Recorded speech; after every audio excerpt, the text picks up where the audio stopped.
Hello, and welcome to another episode of Wheel of Horror, the podcast where two best friends spin a wheel every day leading up to Halloween. It chooses the horror film, and they discuss it. Today we're talking about 1995's Halloween 6, The Curse of Michael Myers. And I'm your co-host, Alec. And this is Joe. And I was thinking about this, Joe. Is this your first Halloween movie with us? Wow. I think it is. I was thinking about it earlier today. I was like, dude, I don't think, I mean, you've done Friday the 13th, you've done Nightmare on Elm Street, you've done a million other movies, but I don't think you've ever touched this series before. I'm shocked. That's amazing. And you know what? I love that I'm here for Halloween 6 of all the movies. Dude, I've had such like a love-hate relationship with this one throughout my whole life. And I think after seeing it this time, don't love it. Don't love it. So many things that I'm like, what the fuck, Paul Rudd. But overall, man, I still think I like this one more than five. Yeah, that's fair enough. Listen, I have a very special place in my heart for this movie. That's why I recommended it. And also, two of my friends, two longtime friends of mine who I still text with regularly, Ryan and Pete, they listen to the show and they've been asking for this episode, not only because it holds a special place in their heart as well, but we saw this movie opening night in 1995 together. It was quite an experience. We talk about it regularly. So I'm gonna have to get into that as we go on. I mean, please, dude. Yeah, because I was thinking like this is probably until H2O and Resurrection and all that. Yeah, this would have been your first age-appropriate Halloween film in theaters, even though you weren't really. Yeah, no, not quite. I think I was like 13 Oh, when wow. this came out. Yeah. Oh my God. 13, 14, maybe, something like that. Damn, dude. Yeah, you were always pushing the limits with R-rated movies back then, back when they really cared too. Well, if you like that, I'll do you one better Yeah. because I was there for Halloween 5. What? You were like seven. All right, so let me just get into this. Yeah, Halloween 5, 1989. 1989 was a huge year for movies for me. That's really the year that kind of made me who I am. Mm. Like that's the year, Tim Burton's Batman came out. And I remember my sister renting so many of these movies. Like 1989, I'm thinking she rented Wes Craven's Shocker, which I made you sit through recently. Yeah, no, I liked it. Pet Cemetery. I mean, obviously, all the Nightmare on Elm Street movies. I was really getting my education in 89. So when Halloween 5 came out, I was 7. And, my mom listens to this show as well. And sometimes she doesn't believe, my stories. But mom, if you're listening to this, yes, you took me to see Halloween 5. Me and little Richie, we went. I remember we rented Halloween 4 like that weekend. And we are like, Halloween 5's in theaters. Let's go see it. And she brought us. You brought us, mom. I know you're listening. I'm expecting you to be like, yeah, I saw Turner and Hooch, like something like that. But no, my grandma got the original one for me on VHS for my 8th birthday because it was the 20th anniversary. And I remember her saying, oh, it's old, it's not scary. That one is the most scary compared to the fifth one and this one and stuff like that. So, I mean, hey, Yeah. my family was right there with you. Listen, it was a different time. And I don't remember that experience vividly, but I do remember like the ending. It leaves you on such a cliffhanger.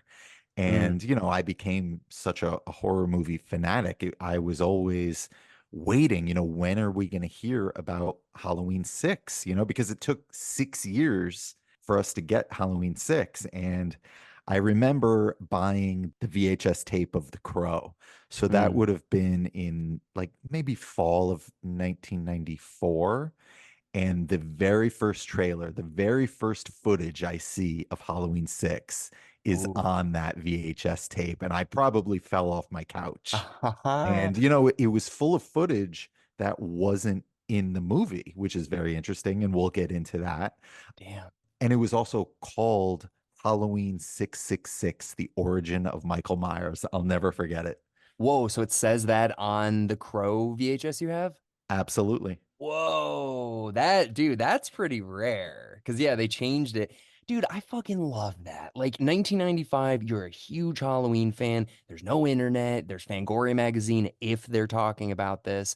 And then your first experience is that. I love that shit, dude. Yep. This doesn't happen anymore. No, no, it can never happen like that again. No. And, I remember, my friends coming over, us rewatching that trailer Yeah. so many times. And then, yeah, in September 1995, we were ready. We were all set. And I brought one of my Michael Myers masks Hell to the yeah. theater. And, Nice. we were walking around the mall beforehand. The movie theater was at the mall. Yeah. And I was walking around the movie theater with my Michael Myers mask on at times. Oh, dude. This is a day that will live in infamy among me and my friends. And to top it off, earlier that day, at the movie store, I bought like a 6 foot tall cardboard cutout of Jason. Yes. So I am carrying this Jason cardboard cutout under my arm while wearing a Michael Oh. Myers mask walking around the mall. I mean, today they would literally call the police and they put me in jail. But, back in 1995, I'm sure I got a few stares, but yeah, wonderful memories. Oh, dude, I'm just imagining it's like mall rats. Like it really is 95 in a mall. Just, yeah, I don't Mhm. know, man. I love shit like that. And yeah, I mean, I can understand why you'd be, waiting on the edge of your seat, waiting for the sixth one to come out because the fifth one, 89, does end on a cliffhanger of the Man in Black breaking Michael out of jail. So you're just like, fuck, well, what's gonna happen now? I guess let me ask you, because I think Daniel Harris would have been about appropriate age to play this character. You going into it and seeing that it's a new woman playing her, what was your thoughts on that? Well, I did know that going in. Like you Oh, said, okay. I was a Fangoria reader, and as we got closer to the release date, the Fangoria cover story right before I saw this was, Halloween 6. So there was a pretty extensive article. So I wasn't going in completely blind. I knew she wasn't in it. And, it was disappointing for sure. It's still kind of disappointing that she never played Jamie again. But at the same time, I almost feel like I'm glad she didn't because she suffers such a horrible fate that Yeah. I almost am glad it's not her because it wouldn't have done the character justice. You know what I mean? Absolutely. And you know that they would have done that too. They would have just killed Jamie or Daniel Harris because, like, Nightmare on Elm Street movies, they don't respect their lead characters movie to movie. I feel like this franchise would have been like, yeah, fucking, who cares? Kill her. We got some new teens coming in. Who cares? Yeah, and like the behind the scenes story of this entire movie is far more interesting in a lot of ways than the movie itself. Mm, And, I mean, we could do probably a 2 hour podcast just on like the production of this movie. It's fascinating. But just to get into a little bit of how she lost the role, yeah. I think she desperately wanted it. And you could find interviews with her on YouTube and on the Blu-ray. But I think really, this is the first Halloween movie where the Weinsteins were involved, Hmm. and they really didn't give a shit. I think the Akkads, who were the longtime producers, they wanted her back, but because she was under 18, Oh, that would have just caused, maybe a little bit more money. It would have cost them some extra arranging, I think, which they weren't willing to do. yeah. I mean, I don't know if it really would have mattered. I mean, I was definitely like, that's kind of annoying. But at the same point, you're like, sure. I mean, there's such a huge time gap between five and six. Four and five is just like boom the next day. Like, he's right there again. But this one, yeah, I mean, so we're supposed to basically believe that the Man in Black from the fifth one, he's part of this Thorn cult. He breaks Michael out. Michael then impregnates Jamie. Is that what we're supposed to believe? Well, it all depends on which cut of the movie you saw, I think. Right, right. So, yeah, I mean, to me, if I'm going to choose a cut of the movie I prefer, it's going to be the theatrical cut. Really? Yeah, and maybe that's because that's for the most part the cut I grew up with, Right. and it's the one I saw in theaters and have had that very memorable experience. But I just think the producer's cut, even though it makes more sense, I do think it has some pacing issues. I think the ending is weaker, even though, like I said, maybe it makes a little bit more sense.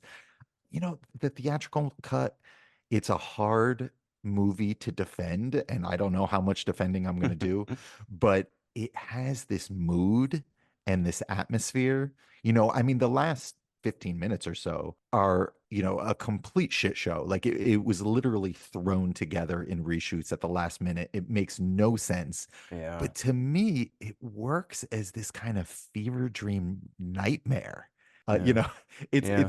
it's it's a hard thing to explain, maybe it's nostalgia, but it just kind of works for me a little bit better. I don't get me wrong, both cuts kind of work and don't work in different ways, and I'm so glad the producer's cut is available because I find it fascinating, but I Mm. do go back to the theatrical cut more often. I'm pretty sure I've seen the producer's cut. From what I remember, there's like a scene where Paul Rudd sets like stones on the ground in a hallway that Michael like freezes or something. Is that Yeah, yep. okay? Yeah, yeah, yeah. So I do remember that. Dude, there is one scene. I was watching with my friend who's never seen a Halloween movie before. So this is his first time ever seeing one. And I was like, hey Wow. man, they're usually a lot better than this. But he was like, oh, Paul Rudd, cool. So we're watching it. But there's one scene, and I don't know if this is fixed in the producer's cut, but I was like, me and him were like, wait, what the fuck just happened? And we rewinded it because we're like, did we miss something? Dude, the scene where Paul Rudd and his girlfriend and the little kid and the baby and Dr. Loomis are all in the house, and then the girl just jumps out the window and she's just like on the ground. And then the next scene is Loomis and Paul Rudd outside, just like, where is she? It's like, I don't know. Why didn't the cult capture them? They had them. So they just take the baby, take the kid, and take the woman, and then just leave Loomis and Paul Rudd to just like stop them? So that is actually the same in both cuts. What the fuck? They went back for reshoots and they left that? Literally from there on is completely different in the producer's cut and the theatrical cut, but that is the same in both. And let me tell you, I want to give a quick plug to this book called Taking Shape. There's Mm, actually two books. The first, Taking Shape, is just all these incredible behind the scenes stories on Halloween movies. And the second Taking Shape book is about all the Halloween movies that were never made, but were in some form of production. It's mm, if you're a fan of this series, it's just a fascinating read. And the Halloween 6 chapter is my favorite of all. mm, And it goes to show you that really there is no cut of Halloween 6 that anybody really gets behind. Like it was a troubled production from the word go. So, both versions are going to have their issues. It's funny. When I saw this movie when I was 13 or whatever. And I'll get into my reaction when I first saw it. yeah, But I don't think I realized that movies face creative differences behind the scenes. As a kid, you just feel like movies are sort of birthed into existence. yeah, sure. But this is the first time I remember, almost immediately after it coming out, reading in Fangoria that, what a clusterfuck, the making of this movie was, and that there's this alternate cut. And it's funny, almost immediately, the exact same thing was happening, not coincidentally, also with the Weinsteins, with Hellraiser 4. It's almost Right. the exact same thing. But yeah, it was a really interesting time, kind of finding out how movies are made and how it's usually like a bloodbath. Which is so crazy because like you'd expect maybe in like 1998 or something like that, like a story would come out. But this was in Fangoria before the movie even came out that they're like, hey, we this is hard to do. I think right after, and the Okay. reviews and like Fangoria tore it apart. Right. But I think in the following month there was an article, and I could find that issue about how, yeah, that there was this alternate cut that was screened, and it got a really bad reaction from whoever was watching it. And the summer before it was, like 2 months before it was released, they were reshooting it. I feel like nowadays we hear about stuff like that all the time, but back then Mhm. it would have been a lot easier to keep under wraps. So the fact that it's still coming out, it's like, God damn, this movie really struggled. Mhm. And I'm just like, maybe you know the answer, maybe you don't, but like, yes, Mustafa Akkad and his son, was it Malik, right? Malik Akkad? Yeah. Dude, their name is on every single one. Like, I don't associate anybody more with this franchise than John Carpenter and Deborah Hill. So why the hell would they let the Weinsteins muddle this up? Is it just because of Pulp Fiction? And they're like, yeah, these guys, they're making good movies, so let's let them do what they want. I think they needed them. There was some kind of legal issue where Mustafa was actually in a fight with John Carpenter over the rights. And I think he might have needed the Weinsteins, I don't know, power, money, whatever it was. He got in bed with them, and yeah, probably lived to regret it. Right. Yeah. I mean, even the thing is like at this point in the franchise, it's already getting so crazy, you know? And like the fourth one was good, and the fifth one was clearly like they came out less than a year later, so they're like, just get it out, get it out. This the fourth one did great, let's do this one.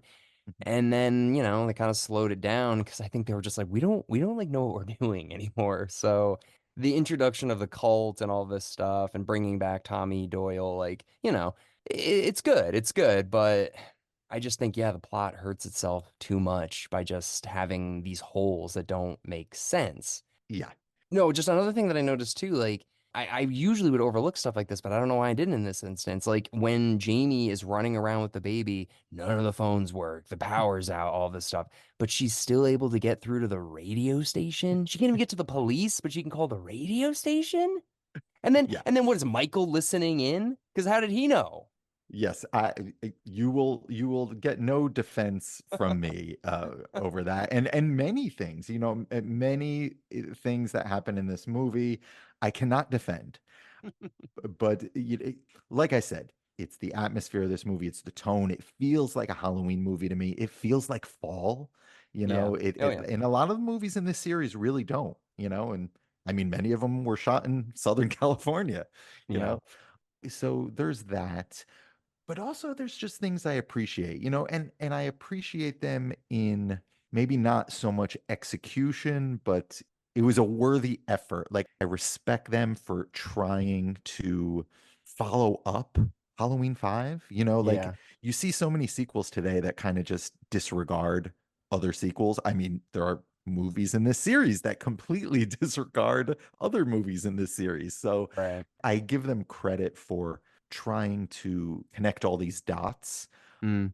and I think maybe involving a cult, is not the best way to go. Like, look, the best way to go with Halloween, is probably to stop watching them after the first one, maybe the second, like, but if you're going to keep going, like if you're going to say, okay, Halloween 6, what is this about?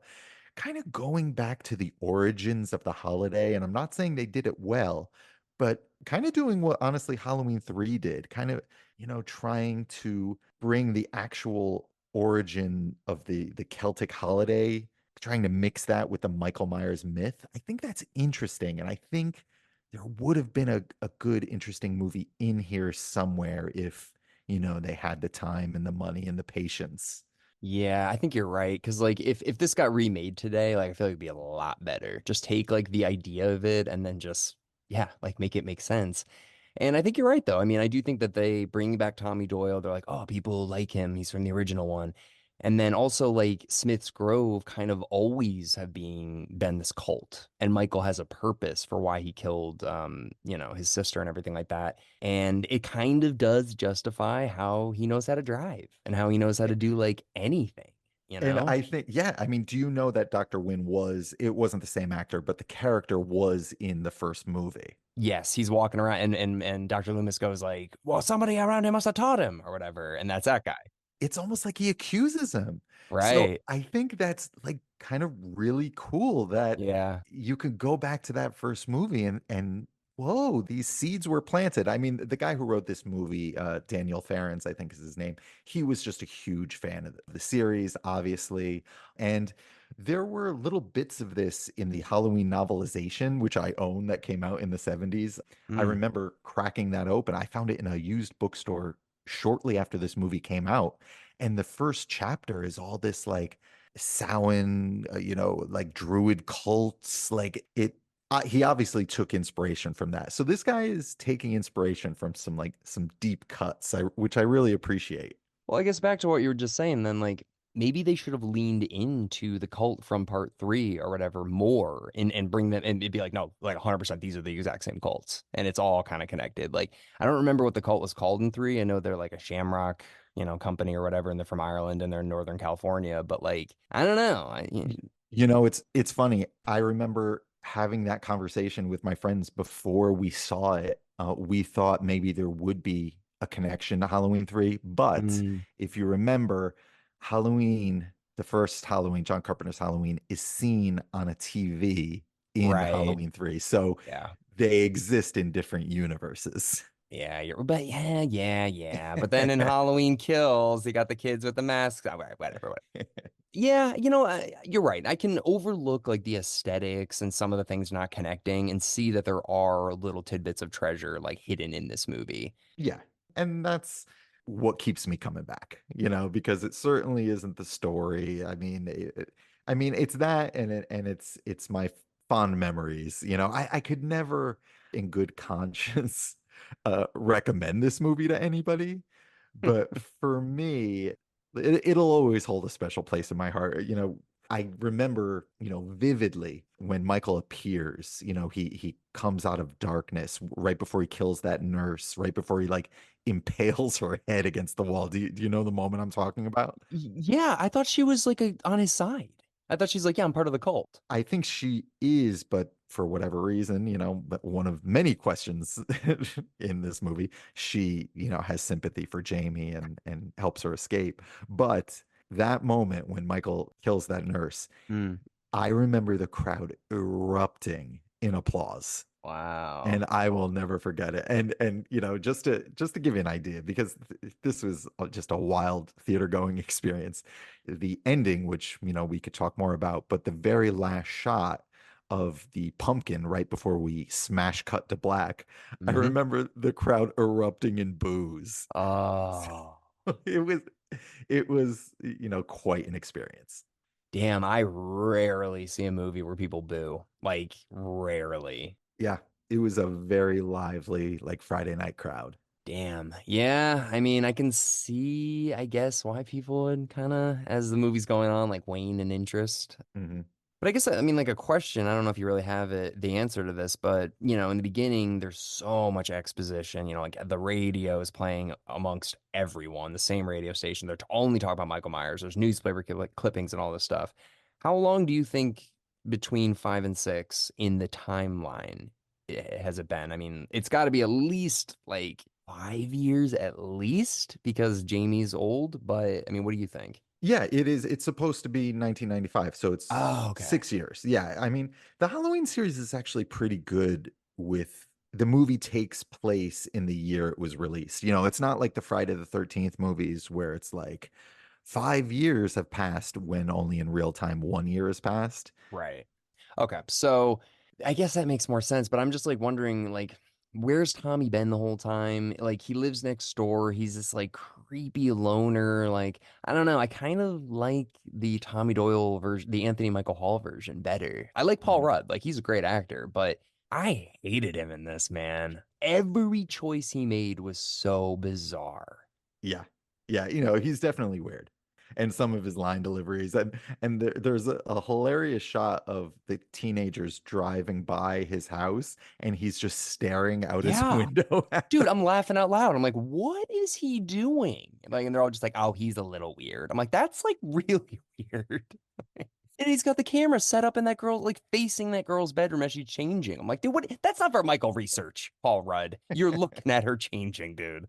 And did you know there was a possibility of Paul Rudd coming back for Halloween Kills, but he was busy with, I don't know, the new Ghostbusters or something. I probably would have been okay with it because his acting has gotten so much better in 29 years, but if he's like, you know what, I'm gonna stick to that kind of choices that I made, like That's what I would have wanted. I would have wanted him to do exactly what he did in this movie. yeah, I mean, I love Paul Rudd, but again, he's living in that house. He's renting a room in that house, and that old woman is also a part of the cult too. So Hmm. I'm just like, where has he been? Like, how does he have a Yeah. job? Where does he have money? Like, what's his story and what happened between 1999 and 1995? Hmm. So many questions. Yeah, I can't answer that. How did Jamie get caught? How did Jamie get captured? And why is it Loomis like, I gotta go find her? Yeah, that scene, there is a brief scene in the producer's cut where Jamie's walking through the police station, the ending of part 5, and she is abducted. And you see Michael get Oh. like pushed into the back of a van and they take Jamie too. Dude, they needed to do that because, like, I'm Mhm. sitting there like, how do they even get her? And why is Loomis just like writing a book and drinking wine? Like, oh, she's fine. Like, it's just. Mhm. But overall, I mean, yes, it's not the best one. It's the sixth Halloween movie. You've got to kind of have your expectations in check a little bit. But yeah, dude, I mean, there's some good kills. Like when Jamie got killed, I was watching it with my friend and I was kind of like, damn, this is actually for 95. This is like very mean-spirited and I don't know, hard to kind of watch for that time. Yeah, brutal for sure. Yeah, and then the dad, the asshole dad, reminded me of Biff growing up from Back to the Future. Dude, his head exploding. I mean, good, good. That guy sucked. Yeah. And all of this stuff, like all of these really over the top kills, are pretty exclusive to the theatrical cut. This is all stuff that was reshot after, the poor test screenings. Oh, interesting. Okay. I think I do remember in the producer's cut, the guy's head does not explode, right? No, and Jamie actually survives and is brought to the hospital and is executed with a gun by the man in black in the hospital. So, yeah, I mean, it's pretty wild when you compare the two movies. Damn. Yeah, there are some things in the producer's cut that definitely sound better. Mhm. Is the music different? That's usually a huge thing between directors, producers, and theatrical cuts. Like they just have totally different soundtracks and scores. They are very different, and Ah, it's okay. it's funny. Like I still have this soundtrack on CD, and I probably wore that thing out in the mid '90s. But this CD, it's pretty interesting. It's a mix of both cuts. So Huh. I'd be listening to the music and be like, "This isn't in the movie." This wasn't. It's kind of like watching the trailer. I was like, "This wasn't in the movie." Mm. So it's really interesting. This movie was kind of the start of my fascination with like alternate cuts and director's cuts and things like that I'm still so fascinated with. In fact, this movie is coming out kind of during the birth of the internet. At least, that's my memory. And I remember my friend, Pete was the first one of us to get a computer. And I think the very first thing I looked up with all of the information superhighway at my fingertips, I think I looked up Halloween 6 alternate cut. Like that was my very first internet search. Yeah, I mean, dude, if you like a movie, like it's so fun to find an alternative version. Like Doctor Sleep has like a 3.5 hour version, which I love. And I think Dawn of the Dead too, right? There's multiple versions of that. Yeah, it's Legend. Oh yeah. Sometimes even if I don't really like a movie, the idea that it has an alternate cut, it just fascinates me to think what was the creative process. I find it really interesting. I want to hear if you have any more story about your movie-going experience. But before that, I mean, the characters, Paul Rudd's fine. Cool that Tommy's back. I don't remember the final girl's name even. Mhm. Who is she? She's like Lori. Is she related to Lori? Yeah, well, yes, she's a Strode. I think she would be a cousin, and that's kind of like this movie is for like the hardcore weirdo Halloween fans, because like there is so much, like family lineage and like just all the stuff with Dr. Wynn and him being in the first movie and Tommy Doyle. Like you have to appreciate this movie, you just have to be really invested in this universe. You know what I mean? No, I mean totally. Because even I was kind of getting confused because I was like, so they bought the house that Michael used to live in, but they're the Strode. It was kind of getting a little confusing for me. Oh, fair enough. I mean, there's plenty confusing here. And let me tell you, as someone who has watched this movie dozens of times, like there are no answers for Yeah. for many of the mysteries. Something they talk about in the book, Taking Shape, the last 15 minutes of the theatrical cut of this movie was literally just kind of thrown together. And the writer was on set and he was asking questions, and they would say, "Oh, it'll make sense when you see it." And sure enough, when he saw it, none of it made sense. And there was going to be this whole kind of climax where Tommy like hangs Michael in chains. You could see the chains, at the end of the movie. There was Yeah. supposed to be this kind of extended action sequence, but literally they ran out of time and money and didn't want to pay the crew overtime. So they just threw the mask on the ground. They put the hypodermic needle next to it. They got a shot of that and said, okay, that's the end of the movie. That's a wrap. Yeah, the ending, at least in the theatrical cut, I mean, I remember as a kid, I liked it because I had always wanted to see just Michael getting relentlessly beat. And I think they did a better job in Halloween Kills of having like the whole town surround him and fight him. But I remember really liking that scene when I was a kid of Paul Rudd just like mushing his head up. But then at the end, yeah, you just see a mask on the ground. You're like, ah, how is he alive?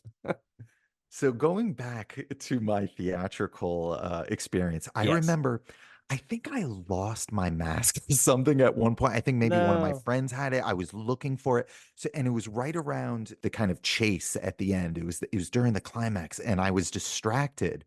And I remember, once I came back to the movie, I was confused, probably like the entire audience was, but Yeah. I was like, man, I need to see this again. Like this movie is so complex. Like, like oh, like it's a puzzle that needs to be, put together, like The Shining. Like I'm thinking Yeah. this movie's like The Shining. It's so complex. But little did I know, not even the filmmakers knew what was going on at this point. But seriously, like that's just something I love about this movie. Like, I know that it's not good. I know that it is, a compromised movie that people, just literally threw together, but that's what gives it like this fever dream charm to me. And I just love it for that reason. I'm critical of everything, even if I love it. And I love the Halloween movies and the Friday the 13th and the Nightmare on Elm Street, even though there's a lot of flaws. I still love them. I'd much rather watch this than Fast and Furious 6 or something like that. But yeah, so is there any other little fun information about your movie going experience? Yeah, that's pretty much it. All right. You know, I know that Donald Pleasance was like, "Ugh, I don't want to do this," and then he like became obsessed with it. So it's a little sad that this is the last one. He didn't get this like fa big farewell. But I'm glad that he was still in this movie for a good chunk of it. Yeah, definitely. And you could see that he's not in the best of health, but Yeah. just having him here almost makes this feel like it's kind of the end of an era, almost like the last Halloween of my childhood, or like the last official Halloween. Like you kind of need him to make it official, and he's here. Yeah, and it's so funny because everybody, whenever I think of Halloween, it's like Laurie Strode, Laurie Strode. It's like, dude, Dr. Loomis is the lead of this movie, of this franchise. He's in more of them. He does more, maybe Laurie survives, but dude, this is like, I feel like this is Loomis and Michael's story. Yeah, at least Loomis was only a part of one continuity, so it's nice and clean. Right, right, exactly. That's huge. Well, yeah, if you're a Halloween fan, I'm sure you've seen this movie already, but go check out the producer's cut. There's more to see, so maybe it'll, make a little more sense to you. But Joe, thank you very much for coming on and say hi to your friends. I'm glad that they listen in and were able to, live through this experience with you. Absolutely. This was a fun trip down memory lane. Good. All right, everybody. Well, thank you very much for listening in, and we will see you tomorrow with something.